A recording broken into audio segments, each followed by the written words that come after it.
বিএনপির তৃণমূলের একজন নেতা আমাকে ফোন করেছিলেন কিছুদিন আগে। তিনি বললেন, আমরা কিভাবে অনলাইনে কাজ করতে পারি, আপনার কোনো উপদেশ আছে কিনা। আমি ওনাকে বললাম, দেখেন, আমি যেহেতু বিএনপি করি না, আমার পরামর্শ আপনার পছন্দ নাও হতে পারে, তবে আমি মনে করি বিএনপির রাজনীতি এখন লক্ষ্যহীন। বিএনপি জানেই না তারা কি করছে, পুরো রাজনীতিতে কোনো ডিরেকশন নেই। আমি ওনাকে বললাম, ধরেন আপনার দলের প্রতিষ্ঠাতা, দলের প্রথম এবং প্রধান আইকন জিয়াউর রহমানকে আপনারা জাতির সামনে তো প্রেজেন্টই করতে পারলেন না।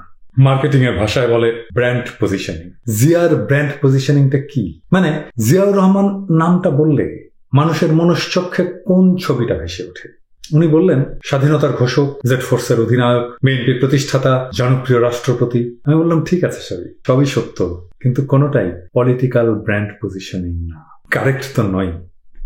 আপনি এই পলিটিক্যাল পজিশনিংটা দেখতে পারেন ফ্রান্সের দুইজন প্রেসিডেন্ট ক্যান্ডিডেট লোপেইন আর ম্যাখোর পলিটিক্যাল পজিশনিং যদি করি, তাহলে ঠিক এমন দুটো জায়গায় আমরা পজিশন করতে পারবো, যেখানে লোপেইন একজন অথরিটেরিয়ান সেন্ট্রিস্ট আর ম্যাখো লিবারেল রাইট।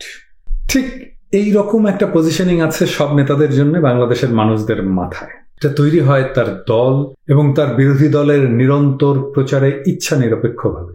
মুক্তিযুদ্ধ এটা হচ্ছে আওয়ামী মাঠ, সেখানে জিয়ার ভূমিকা আছে সত্য, কিন্তু তিনি সেইখানে অবিসংবাদিত নেতা নন। যেমন শেখ মুজিব পাকিস্তান আন্দোলনের নেতা ছিলেন ঠিকই, কিন্তু তিনি সেই আন্দোলনের অবিসংবাদিত নেতা ছিলেন না। জিয়াকে মুক্তিযুদ্ধের আওয়ামী মাঠে পজিশন করলে জিয়া সবসময় ওভার শ্যাডোড হয়ে থাকবেন শেখ মুজিবের ছায়ায়। তাহলে জিয়াকে এমন জায়গায় পজিশন করতে হবে যেখানে তিনি ইউনিক, অনন্য, তার কোনো প্রতিদ্বন্দ্বী নেই। ঠিক যেমন মুক্তিযুদ্ধের মাঠে শেখ মুজিবের প্রতিদ্বন্দ্বী নেই। সেটা কোথায়? সেটা হচ্ছে 7ই নভেম্বর। 7ই নভেম্বর বিপ্লবের অবিসংবাদিত নেতা জিয়াউর রহমান।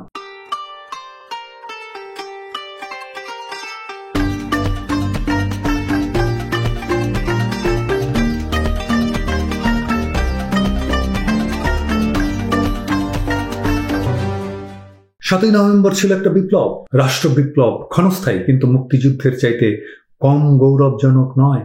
সেই দিন আমাদের পূর্বপুরুষেরা বাংলাদেশ নামের রাষ্ট্রটাকে বাঁচিয়েছিল। শুধু বাঁচানোই নয়, বেহাত মুক্তিযুদ্ধকে পুনর্দখল করেছিল সিপাহী জনতার মহান ঐক্যের মধ্য দিয়ে।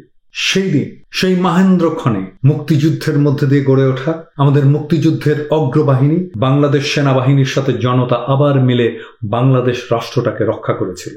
সেই বিপ্লবের অবিসংবাদিত নায়ক জিয়া, এক এবং অদ্বিতীয় নায়ক জিয়া। তাহলে আপনাকে জানতে হবে 7ই নভেম্বরের তাৎপর্য কি, কেনই বা ঘটেছিল 7ই নভেম্বর। 7ই নভেম্বর ছিল ইন্দির দাসত্ব থেকে মুক্ত হয়ে আরো নিকৃষ্ট ভারতের দাসত্ব আর একদলীয় শাসনের গহ্বর থেকে মুক্ত হওয়ার দিন। সেই দিন বাংলাদেশের মাটিতে প্রথমবার ভারতীয় আধিপত্যবাদ পরাজিত হয়েছিল।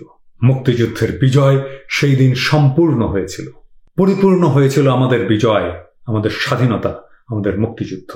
সক্রেটিস বলেছিলেন, সেই শাসকই উৎকৃষ্ট শাসক যিনি অনিচ্ছুক শাসক। জিয়া ছিলেন সেই অনিচ্ছুক শাসক যিনি শাসক হতে চাননি কখনো।